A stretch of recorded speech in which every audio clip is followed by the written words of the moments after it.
Ya. A ver. ¿Quieres que presente yo o...? Como quieras.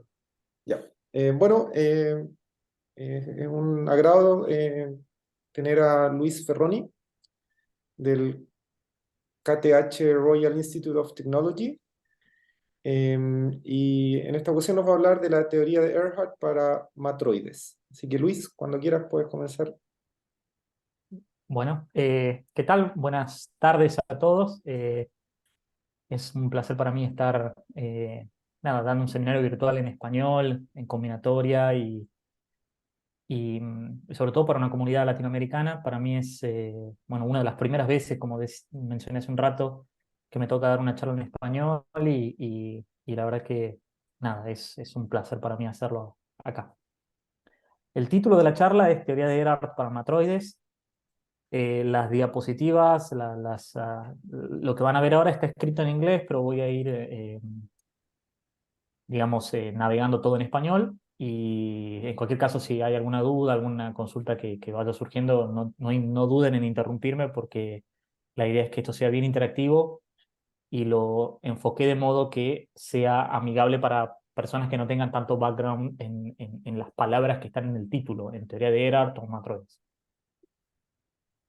Bueno, el objeto central que uno estudia en geometría discreta es el concepto de polítopo.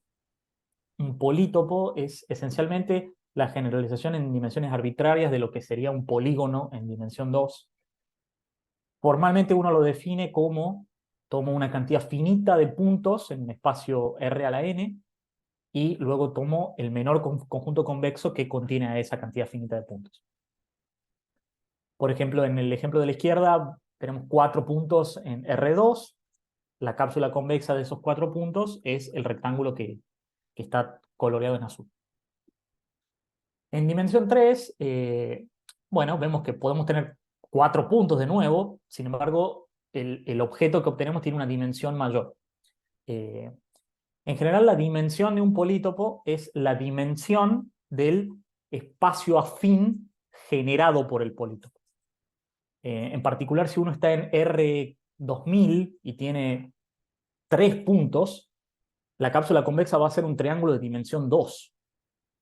O puede pasar a lo sumo que estén todos en la misma línea y en ese caso sea un espacio de dimensión 1. O sea, puedo tener polítopos de dimensión D en un espacio de dimensión n. Eso puede pasar. En los dos ejemplos que yo puse aquí, una cualidad importante es que los puntos sobre los cuales luego tomé la cápsula convexa son puntos de coordenadas enteras. O sea, todos ellos son puntos de un retículo o reticulado, no sé cómo se suele decir en español. Em, bueno, estos son los objetos centrales que uno está interesado en estudiar por una cantidad de motivos que bueno, son más que conocidos, ¿no? Entender volúmenes, etc. En particular, la idea en combinatoria suele ser tomar una estructura combinatoria, que puede ser, por ejemplo, un matroide, puede ser un poset, un conjunto o ordenado, o un grafo con direcciones, un network, y a cada uno de estos objetos combinatorios asociarle un polítopo. Eh, Normalmente el polítopo es una forma equivalente de guardar el objeto, o sea, el polítopo recupera y representa el objeto, y en algunos otros casos es simplemente algo que preserva cierta información del objeto, o sea que el polítopo no es suficiente para recuperar. En el caso del que voy a discutir hoy, que es el de matroides, el polítopo y el matroide guardan la misma información.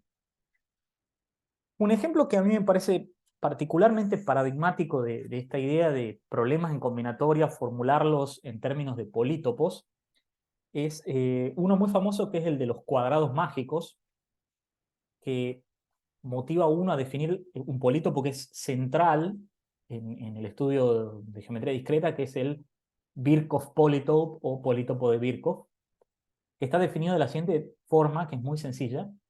Uno toma todas las matrices reales, n por n, que tienen entradas no negativas, pero voy a pedir que la suma de las entradas en cada fila y en cada columna sea siempre 1. Obviamente, puedo tener matrices muy complicadas que satisfagan eso. La cosa importante es que el conjunto de todas esas matrices yo lo puedo pensar como un polítopo.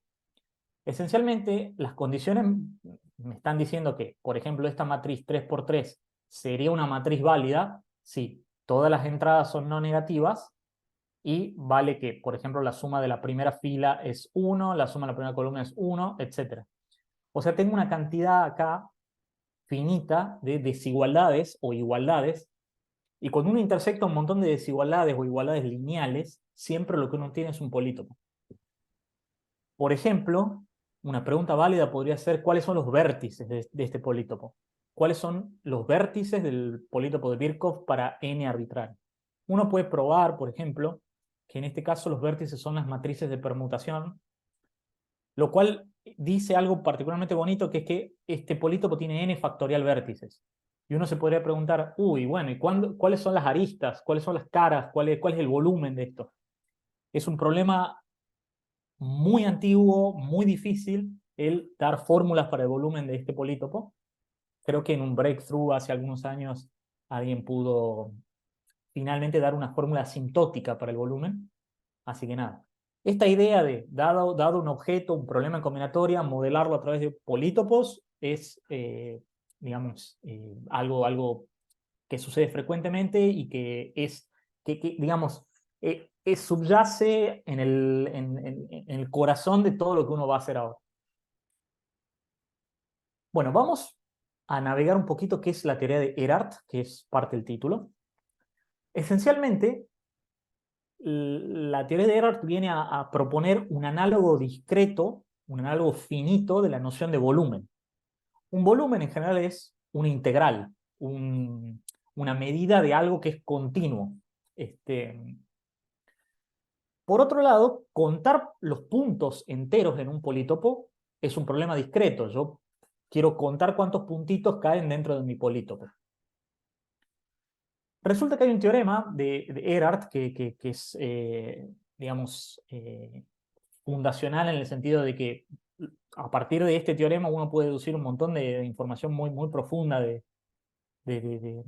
convexidad, de polítopos, de geometría, que dice lo siguiente.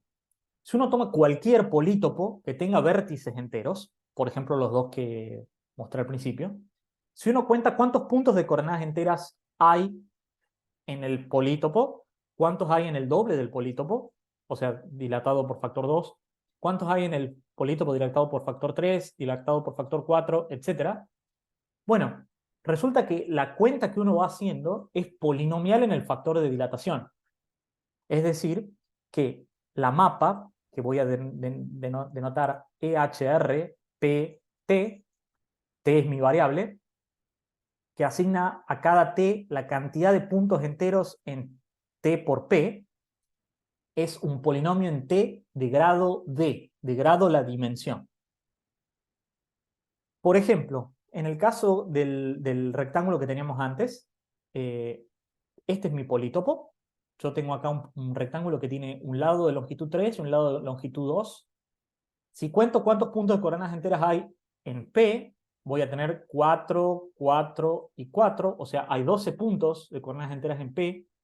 En el doble de P, o sea, el dilatado por factor 2, bueno, voy a tener 1, 2, 3, 4, 5, 6, 7 por 1, 2, 3, 5. De modo que tengo 35 puntos. Y bueno, puedo continuar esta cuenta y me voy a dar cuenta de que en realidad el polinomio que me va a salir es 6t² más 5t más 1. Justo en este caso, uno lo puede ver fácil porque en general para un rectángulo van a ser o sea, va a ser AT más 1 por BT más 1, donde A y B son los lados, las longitudes. Pero bueno, acá ya vemos algo que es particularmente llamativo, que es que los coeficientes del polinomio de Erhard en este caso son enteros y son no negativos. Bueno, eso no pasa siempre. Ya vamos a ver un ejemplo concreto. Pero básicamente tenemos como una pregunta que nos podemos hacer, que es como muy básica y al mismo tiempo muy difícil, parecida a lo de calcular la cantidad de caras de cada dimensión que puede tener un polítopo. La pregunta aquí es, si yo te doy un polinomio, ¿podés decirme fácil si es el polinomio de Erhard de alguien? ¿Qué criterios hay para poder saber eso? ¿Qué forma tienen los polinomios de Erhard? Bueno, esta pregunta puede parecer muy, digamos, muy específica, pero en realidad tiene conexiones con muchas otras áreas, tanto de combinatoria, como de geometría discreta, como de álgebra conmutativa, como de geometría algebraica. Los polinomios de Erhard, digamos, se pueden reformular en términos de variedades tóricas, como, bueno, series de Hilbert de la variedad tórica, o se pueden formular en términos de, por ejemplo, polinomios cromáticos en algunos casos, de grafos. Los polinomios cromáticos son importantísimos por un montón de problemas relacionados, por ejemplo, con el problema de los 4 colores.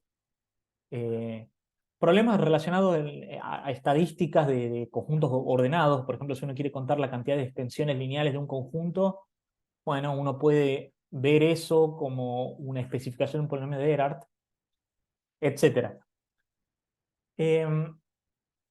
Los criterios más básicos para descartar si un polinomio es o no un polinomio de Erhard son los siguientes 3 coeficientes que imponen condiciones estrictas sobre qué puede ser el polinomio. Primero, si yo tengo un polítopo P y me forma el polinomio de Erhard, el término de grado 0, o sea, el término constante, tiene que ser 1. No puedo tener un polinomio que termine en un más 5. No. El término de grado más alto siempre es el volumen del polítopo. Y el segundo término más alto es siempre la mitad de la suma de las áreas de todas las facetas del polítopo, o sea, de todas las caras de codimensión 1. En el caso del rectángulo, esto diría que el polinomio de Erhard tiene coeficiente independiente 1, el volumen tiene que aparecer como término principal, efectivamente el volumen de este triángulo es 3 por 2, o sea, es un triángulo de lado 3 y lado 2, y este 5 sería la mitad del perímetro, que sería la mitad del volumen de las caras de codimensión 1. En este caso el perímetro efectivamente es 10, de modo que obtengo ese 5. Si uno tiene un polinomio, o mejor dicho, un polítopo de dimensión más alta, el polinomio de Erhard tiene más coeficientes. Desgraciadamente no hay interpretaciones tan bonitas para los coeficientes como para estos 3. Para un coeficiente arbitrario hay un resultado muy complicado de McMullen, de Peter McMullen, que expresa estos coeficientes en términos de evaluaciones y, digamos, cuestiones un poco muy complicadas. La cosa importante acá es que, desgraciadamente, a pesar de que estos 3 coeficientes son siempre no negativos, o sea, si uno se fija, uno es no negativo, el volumen es no negativo, y la mitad de la suma de las áreas de la faceta va a ser no negativo, en general puede pasar que los otros coeficientes pueden ser negativos. Por ejemplo, en el caso del tetraedro ese que les había mostrado en la primera diapositiva, bueno, resulta que el polinomio de Erhard es 3t cubo más t cuadrado menos t más 1. O sea, acá me apareció un término con un coeficiente negativo. Y uno podría cuestionarse primero, ¿qué me impone que el coeficiente sea positivo o que sea negativo? ¿Qué me dice? Bueno, en general, cuando en combinatoria uno obtiene cantidades no negativas, uno puede especular con que hay una estructura combinatoria cuya enumeración interpreta los coeficientes. Si uno tiene un coeficiente negativo, no hay ningún objeto que yo pueda contar y que me dé ese coeficiente. De modo que restringir la clase de polítopos a una en la cual uno sepa que los coeficientes son positivos, en general puede conllevar encontrar estructuras profundas que generan esa positividad y que vale la pena ser descubiertas. Un poco parecido, en caso de que ustedes tengan experiencia, con los polinomios de Kazan-Lustig. Los polinomios de Kazan-Lustig son objetos que uno puede definir en otro ámbito combinatorio relacionado con teoría de representaciones y grupo de Coxeter, etc. Uno sabe que en algunos casos los coeficientes son no negativos porque hay una variedad cuya cohomología explica en sus números de Betti, es decir, en las dimensiones de sus pedazos graduados, los coeficientes de Kajan-Lustig. Pero en otros casos donde uno no tiene esa cohomología o esa variedad, uno necesita hacer una prueba diferente, de modo que uno pueda fijarse en casos particulares, en grupos que tienen ciertas propiedades deseables. Con polinomios de Erhard pasa lo mismo.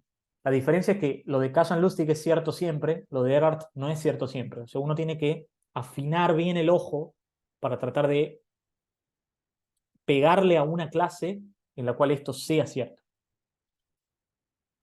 Bueno, ahora movámonos un poco a la otra parte del título, que es matroides.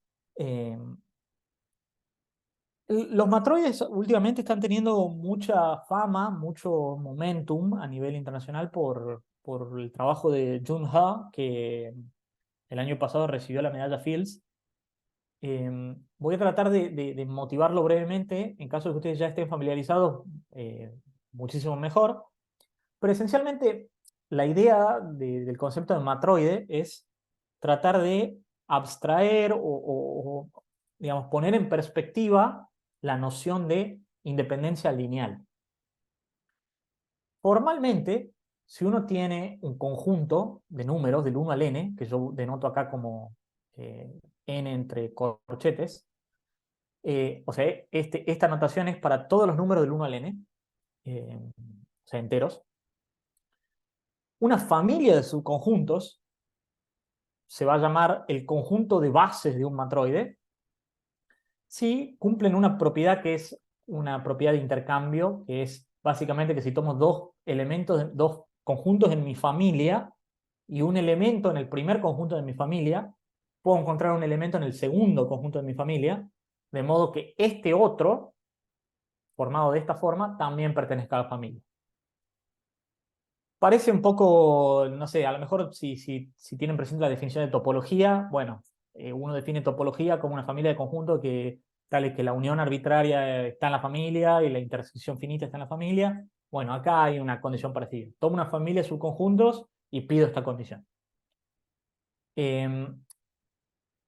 Esencialmente el ejemplo canónico de matroide es básicamente tomar una matriz cualquiera con coeficientes en un cuerpo. Por ejemplo, en este caso tomemos esta matriz que es 2 por 4 con coeficientes en R.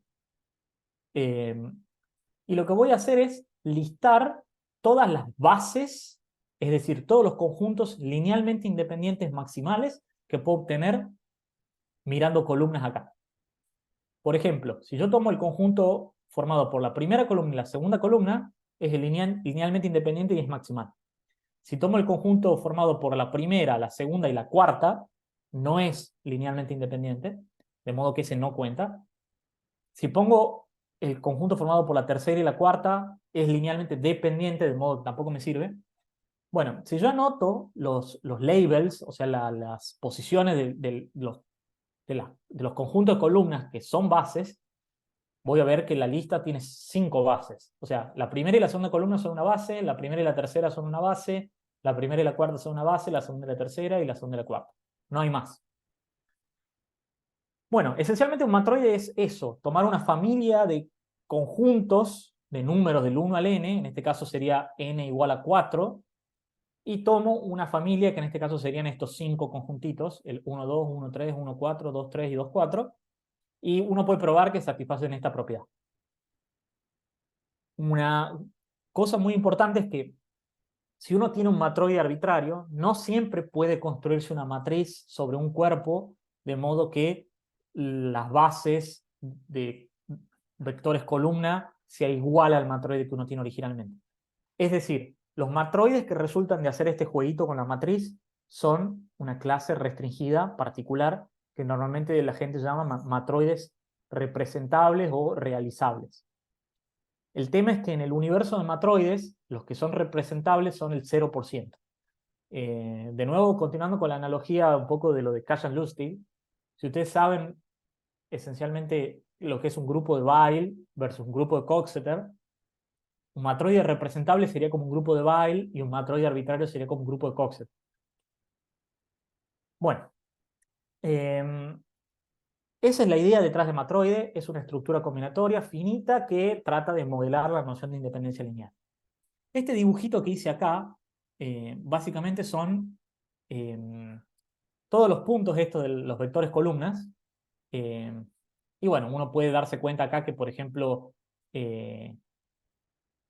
digamos, acá me olvidé de colorear este punto, el punto del origen, pero básicamente si uno tiene 3 puntos alineados, eso significa que digamos, estos dos son linealmente dependientes.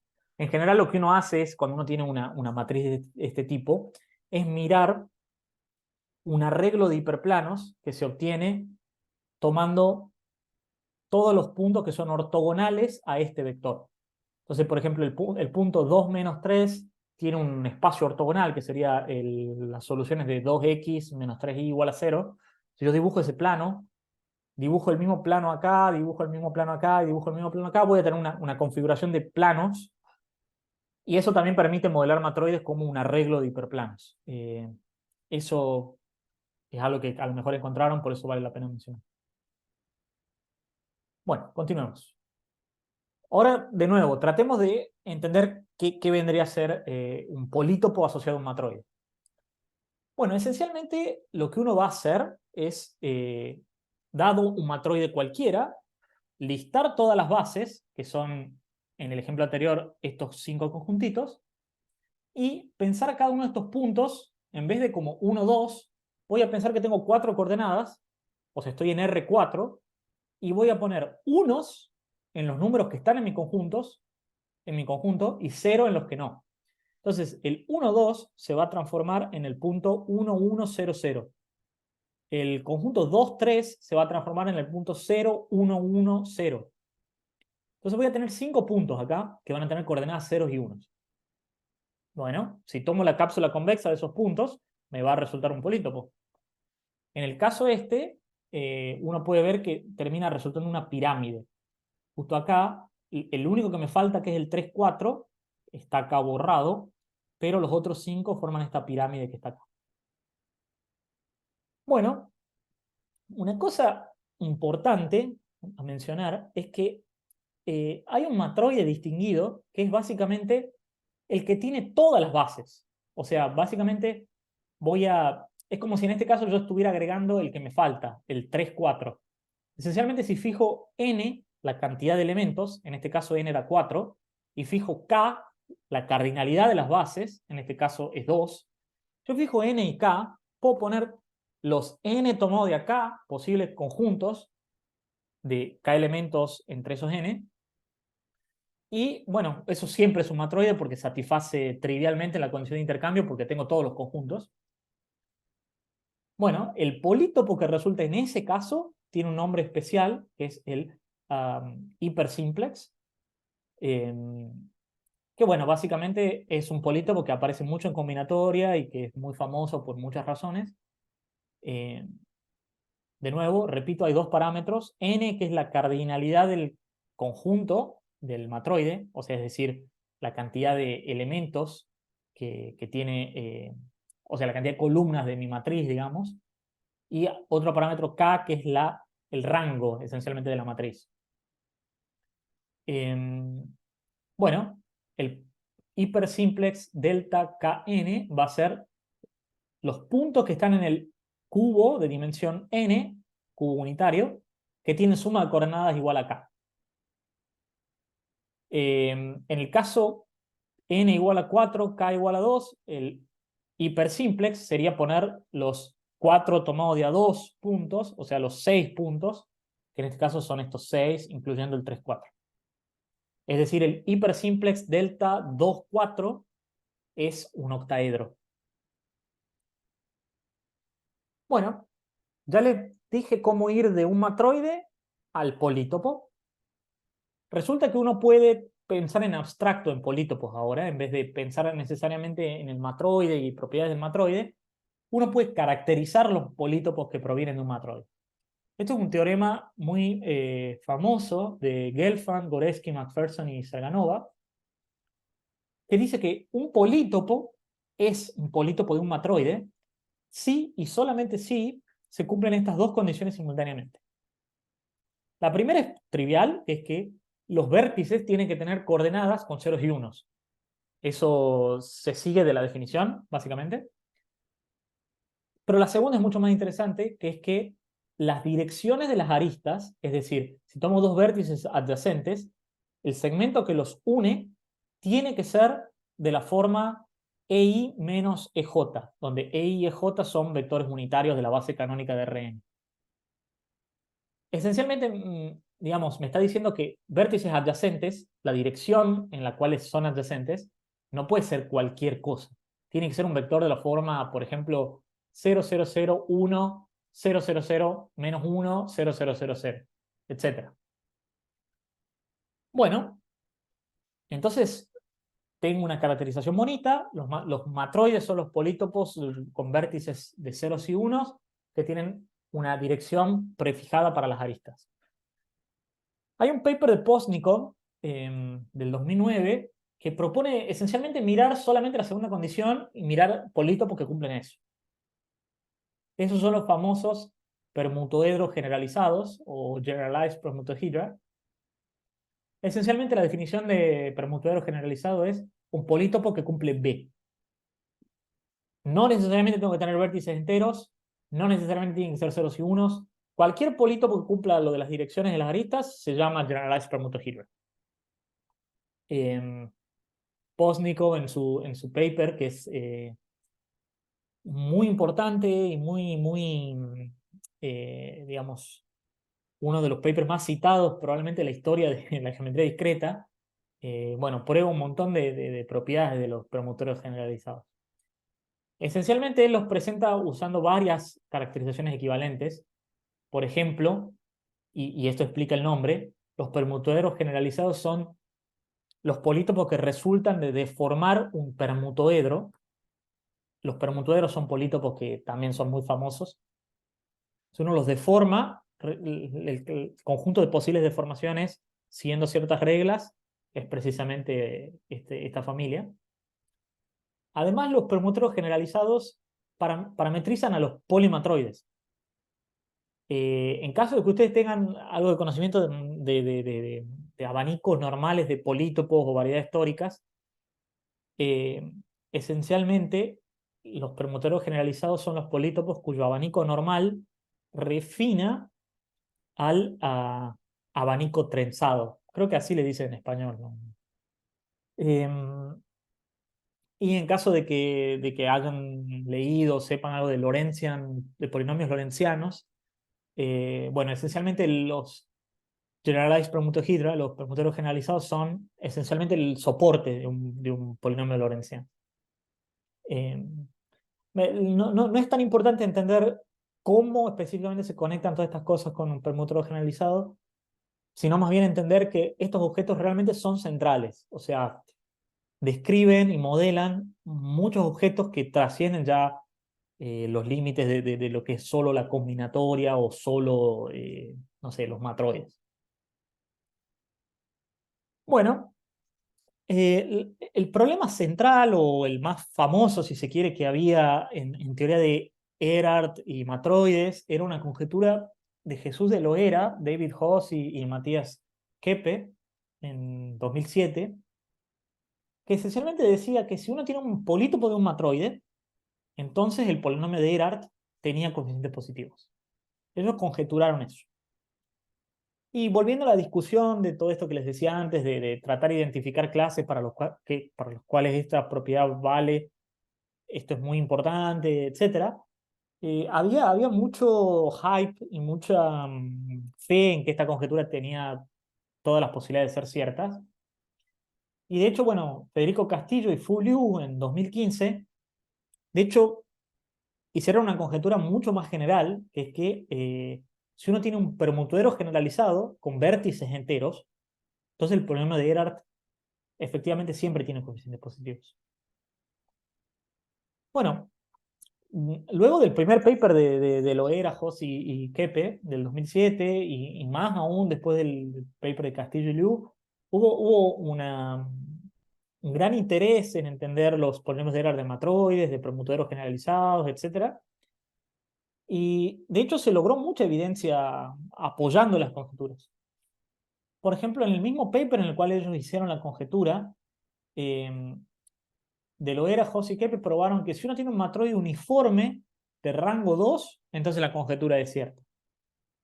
Es decir, ellos probaron, para decirlo en terminología del hipersimplex, el teorema que ellos probaron es que el polítopo delta 2n es Erhard positivo siempre, para todo n. ¿Y cómo lo hicieron? Bueno, básicamente computaron el polinomio de Erhard del delta 2n y probaron desigualdades a mano. La fórmula para el Erhard de ese polítopo no es muy complicada, es una diferencia de coeficientes binomiales y cosas así. Así que es un approach razonable el tratar de hacerlo fuerza bruta. Más aún, Postnikov, en su paper en el que les comenté antes, él probó que si uno tiene un permutero generalizado, que es suma de símplices, o sea, si uno toma la suma Minkowski de muchos símplices, suma Minkowski significa tomo todos los puntos que se obtienen como una suma donde cada uno de los puntos pertenece a cada uno de los polítopos de mi lista. O sea, tengo una lista de polítopos, digamos 10 polítopos, y ahora miro todas las sumas que puedo obtener eligiendo uno de cada uno de ellos. El conjunto de posibles sumas forma otro polítopo que se llama la suma Minkowski de esos 10. Postnikov probó que si uno tiene símplices, estándar símplices, si uno toma la suma Minkowski, eso siempre da un generalized permutohedra, y que esos de esa forma siempre son Erhard positive. La prueba es complicada, tiene muchos ingredientes muy profundos de combinatoria que incluso son interesantes mucho más allá de la teoría de Erhard. Es decir, que para probar un resultado de positividad de Erhard, Postnikov tuvo que desarrollar un montón de maquinaria muy, muy bonita, muy, muy profunda. Pero bueno, no cubre todos los casos, deja ventana para que uno pueda tratar de ir por algo, por un contraejemplo. Más evidencia son resultados de Federico Castillo y Fuliu en el mismo paper en el cual ellos conjeturaron esto para todos los permuteros generalizados. Si se acuerdan bien, yo les dije que el coeficiente más alto y el segundo coeficiente son el volumen y la suma de los volúmenes de las caras dividido 2. Bueno, ellos probaron que para los permuteros generalizados, el subsiguiente coeficiente y el subsubsiguiente, o sea, el de grado D-2 y el de grado D-3, son positivos, usando consideraciones de variedades históricas y de evaluaciones. Así que, básicamente, ellos dieron apoyo a su propia conjetura con este resultado que es muy, muy bonito. Un par de años más tarde, Johemko y Ravichandran probaron que el coeficiente de grado 1 es siempre positivo. Si uno se fija, es como que la gente estaba tratando de ir cubriendo los coeficientes como de arriba hacia abajo y de abajo hacia arriba. Castillo y Liu fueron bajando desde el más alto hasta el de grado D-3. Johemko y Ravichandran fueron subiendo, se quedaron en el lineal. Y bueno, todas estas pruebas son todas muy diferentes entre sí, o sea, cada una usa su maquinaria, su tecnología y bueno, es como que uno estaba especulando con que hubiese una prueba que unifique todas estas cosas y que además revele estructura. Cuando yo empecé mi doctorado en 2018, el primer problema que intenté resolver es tratar de probar la conjetura para todos los matroides uniformes. Como les dije hace un par de slides, de Loera, Hoss y Kepe lo habían probado para los uniformes de rango 2, pero no para todos los uniformes. Bueno, esencialmente el problema escrito de esta forma, olvidándose de permutoedros y de todas estas cuestiones, es equivalente, de hecho es un rephrasing de un problema que está escrito en el libro Innovative Combinatorics 1 de Stanley, que es probablemente el libro más famoso de combinatoria que hay, y está ahí con un label de problema abierto. Este problema era bastante conocido. Y bueno, esencialmente esto lo que prueba es que delta Kn, o sea, en el caso de Loera-José-Keppe era delta 2n, en este caso es delta Kn para K arbitrario, que todos estos tienen coeficientes de Erhard positivos. Les cuento brevemente cómo se hace este caso. Eh, es una idea muy sencilla, pero al mismo tiempo muy digamos, eh, como bonita, es muy gráfica. Supongamos que listo todos los polinomios de Erhard que me salen para delta Kn con n igual a 6. O sea, el E16 sería el Erhard de delta 16. El E36 es el Erhard de delta 36, etc. Bueno, uno tiene esta lista. Efectivamente, los coeficientes son positivos. Y eso es lo que uno quiere probar, ¿no? Que efectivamente siempre son positivos para todo n y todo k. Bueno, básicamente el insight clave es pensar al revés. Voy a fijar un grado, es decir, en este caso fijo grado 3, y voy a formarme un polinomio teniendo esta columna de coeficientes como coeficientes. O sea, me formo el polinomio alfa 3, que va a ser 85x, pongo el x, o sea, arranco con grado 1 solo porque acá mi e es 1,6. Solo, o sea, para tener una correlación entre el K este, el N y el grado acá, es como que trato de respetarlo. O sea, yo tranquilamente al alfa 3 lo podré dividir por X y es igual. Pongo 85, 470, 690, 470, 85. Bueno, acá están los mismos coeficientes. Bueno, si yo pruebo que para todo n y toda columna los coeficientes de este polinomio son positivos, ya estoy. Ya me salió, porque básicamente estoy probando que las columnas de una matriz son positivas y lo que quería probar es que las filas eran positivas. Bueno, la magia es que justamente este polinomio se factorea lindo. Esencialmente este polinomio, alfa, que depende de n, y de m, que es la columna que elegí, se escribe como un producto donde tengo, por un lado, un polinomio muy famoso que se llama polinomio de Euler, y por otro lado, un polinomio enigmático que yo le puse CNM, eh, pero que mirándolo fijo un rato uno puede tratar de adivinar qué son los coeficientes. Si uno prueba que CNM tiene coeficientes positivos, ya está, porque el euleriano se sabe de toda la vida que tiene coeficientes no negativos.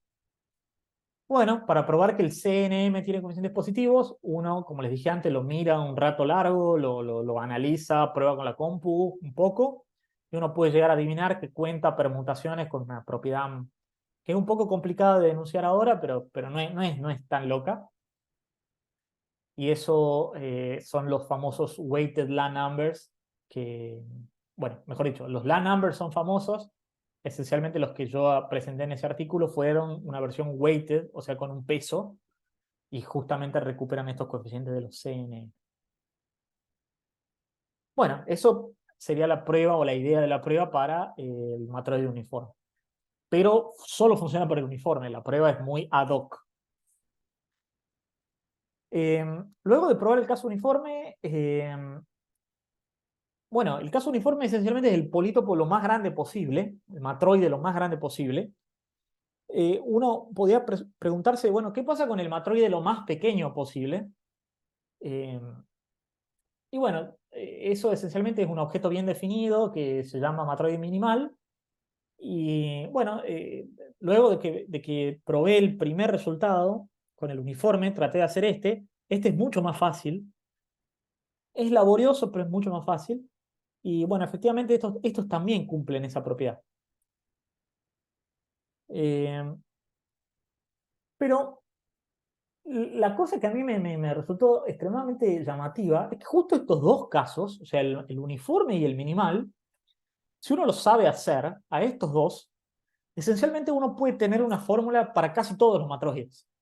Y eso es como muy fuerte, porque los matroides pueden ser muy complejos, muy complicados en estructura. De hecho, probar un teorema que sea cierto para todos los matroides suele involucrar maquinaria muy complicada. En este caso yo no puedo decir una fórmula para todos los matroides, pero esencialmente para casi todos. Esencialmente lo que probé fue que si uno tiene un matroide que es sparse paving, esto yo no sé cómo traducirlo al español, eh, sí, lo dejemos en sparse paving. Bueno, esencialmente puedo dar una fórmula para el polinomio de Erhard en términos de polinomios de Erhard de el uniforme y el minimal, de estos dos que mencioné. Y los únicos parámetros que necesito saber son K, N y lambda, donde lambda cuenta algo en el matroide. Entonces, si vos me das un matroide sparse paving, bueno, yo sabiendo estos tres parámetros, K, N y lambda, te puedo dar en un segundo el Erhard, haciendo la cuenta de la derecha. La cosa importante es que si vos me das un matroide random, un matroide aleatorio, elegido uniformemente, con probabilidad 1 me vas a dar un sparse paving. Eso no quiere decir que todos sean sparse paving. De hecho,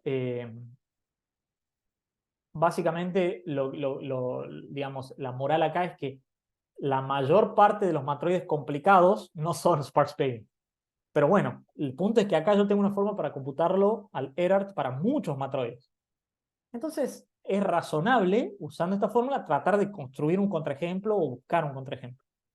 Sobre todo porque además, como les dije, el polinomio de Erhard del uniforme lo pudimos hacer y el polinomio de Erhard del minimal también lo pudimos hacer. La cosa interesante es que hay un resultado muy viejo de Graham y Sloan que básicamente me dice que es posible construir, usando un código lineal, un matroide sparse paving para el cual el K, el N y el lambda son muy feos. Muy feo viene a ser precisamente esto, que si uno me da cualquier N y cualquier K, el lambda igual a, bueno, piso o parte entera de este número, de 1 dividido de N por N tomado de acá, que ese lambda puede suceder para un sparse paving.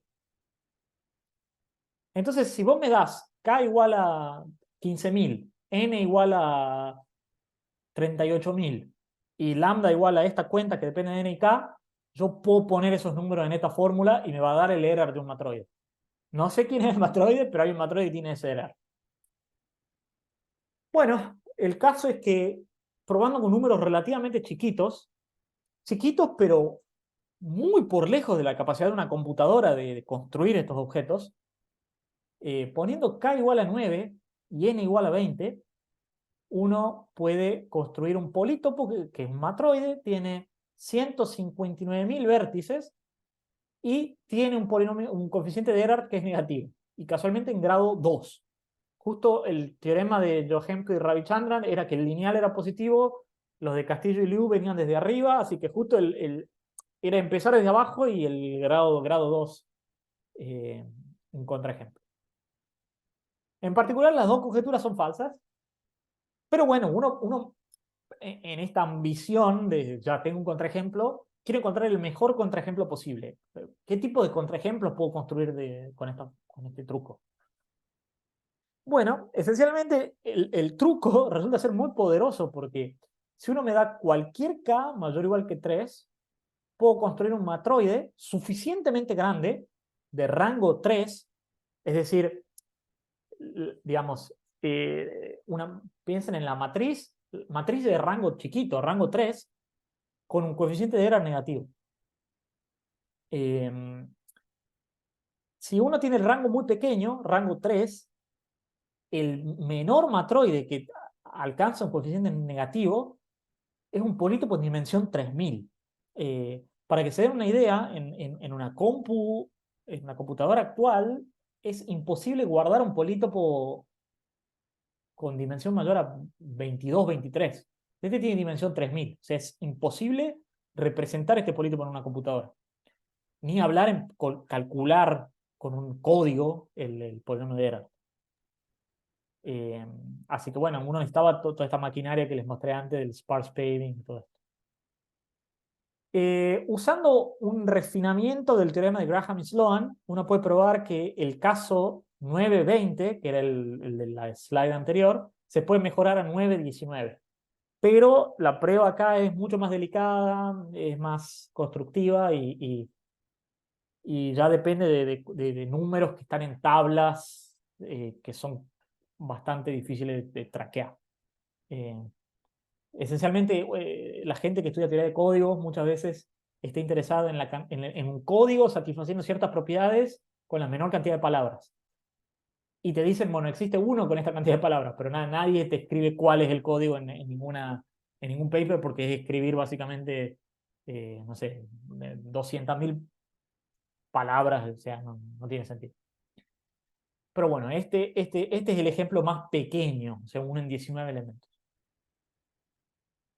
El caso k igual a 2 permanecía sin ser cubierto por los contraejemplos. Y como les dije antes, de Loera, Hoss y Keppe pudieron probar en su paper que el delta 2n, o sea, el uniforme de rango 2, es Erhard positive, pero no lo pudieron probar para todos los matroides. Y bueno, el truco este que les mostré yo falla, no puede construir ningún contraejemplo. Sin embargo, usando una observación de Joswick y Schotter de un par de años antes, del 2017, esencialmente todos los matroides de rango 2 se pueden obtener básicamente removiendo piezas de un delta 2n. Y esas piezas no son complicadas. Entonces, el error del matroide de rango 2 es el error del delta 2n menos un montón de errors de pedazos. Lo que uno hace es tratar de calcular los errors de los pedazos y tener un poco de cuidado y un par de desigualdades muy, muy ingeniosas, y uno puede probar, esto lo hicimos con Johemko y Schroeter, que todos los matroides de rango 2 son error positive. De modo que el caso k igual a 2 es cierto, el caso uniforme es cierto, el caso general no es cierto. Bueno, eso es todo. Estos son los 5 artículos en los cuales se basó mi charla. Es básicamente mi tesis doctoral, que de hecho el título de la tesis doctoral es The Erhard Theory of Matroid Polytopes, que era el título en inglés de la charla esta. Y bueno, eso. Ahora, si quieren, puedo responder preguntas, lo que sea. Gracias, Luis, por tu charla. Esto muy interesante. Como decía Luis, no sé si alguien tiene alguna pregunta.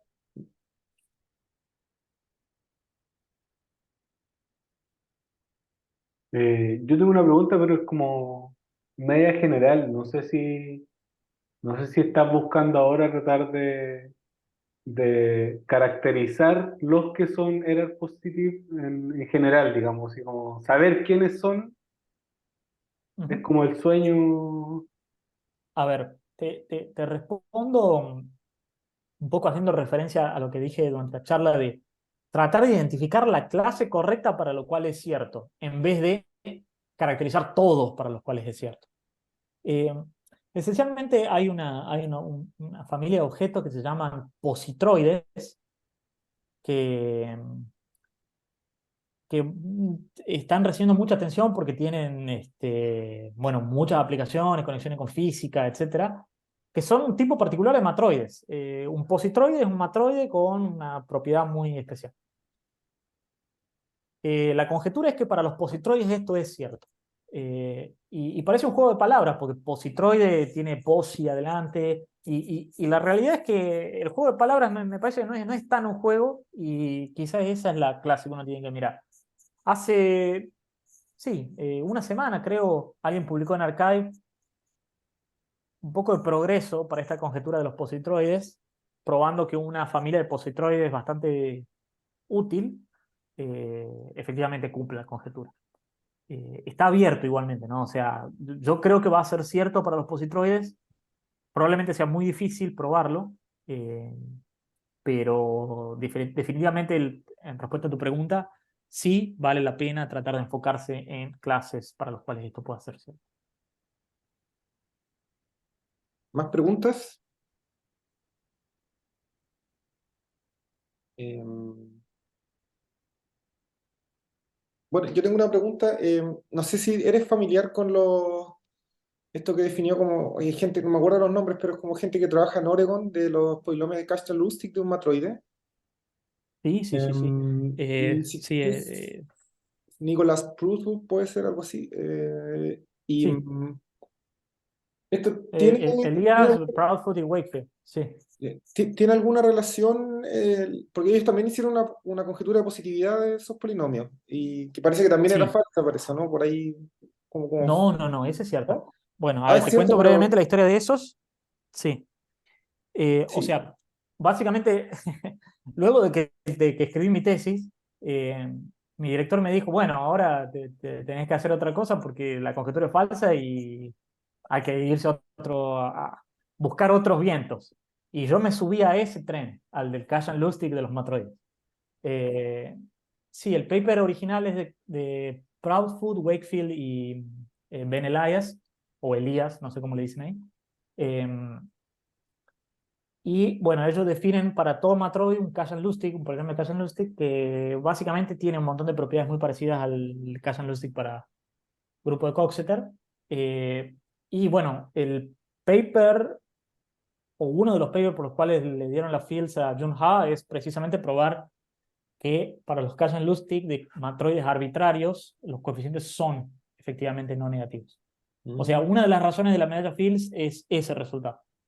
Eh, y de hecho, sí hay una conexión y es sorprendente, eh, que también está explicada muy bonito en dos papers. Uno es de Federico Ardila con Mario Sánchez y otro es uno que escribimos hace un año con un par de alumnos de Proudfoot y de John Ha, que es básicamente que tanto el polinomio de Erhard como el Kajan-Lustig y otros más son valuaciones de polítopos. Es decir, si uno tiene un matroide, un polítopo de un matroide, y uno lo divide en dos pedazos, que son matroides, el Erhard del matroide original es la suma de este más este menos la intersección. Y el Kajan-Lustig también. Y eso es lo bizarro, porque eso no tiene razón de ser. Pero bueno, es cierto. Y en particular uno puede caracterizar todos los invariantes polinomiales o numéricos que tiene esta propiedad. Y bueno, hay una teoría muy, muy amplia y nada. Puedo hablar horas sobre esto si quieres. Para otra charla. ¿Hay más Una pregunta. preguntas? Yo Fede, tengo dale. una pregunta. ¿Qué iba a hacer? Una pregunta más computacional, o sea, ¿has subido todo este código a Sage? O por ejemplo, todo hay bases de datos de matroides, esas bases de datos, ¿dónde están? Las que tú usas, esos ejemplos horripilantes, ¿eso está en algún lado? ¿Se puede acceder? ¿Es imposible?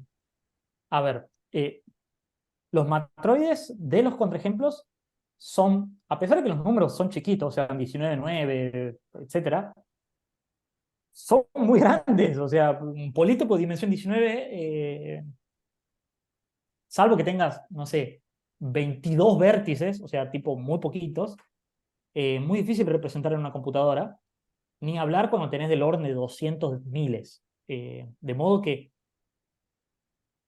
creo que hay un file que es básicamente el listado de todas las bases del Matroid de rango 3 y ese file, un TXT, pesa, no sé si un giga, una cosa así, es muy, muy grande. Es un archivo muy pesado, digamos.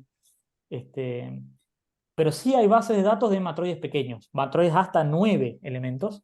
Eso está en la base de datos de Polymake, eh, que uno puede acceder a, digamos, vía Polymake o, nada, bajando de la página de Polymake un encoding que ellos tienen.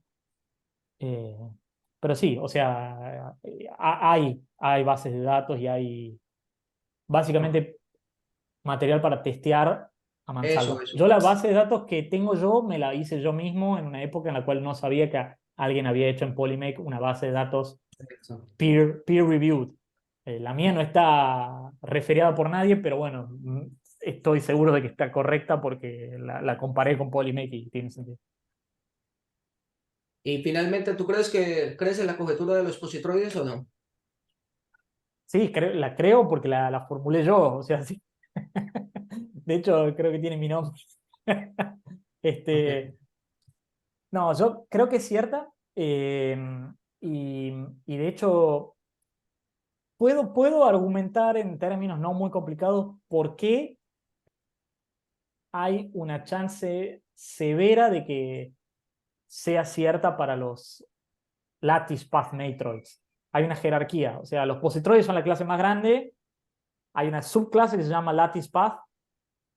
Para estos puedo darte como un argumento medio chamullo, pero convincente de por qué para esta tiene que ser cierto.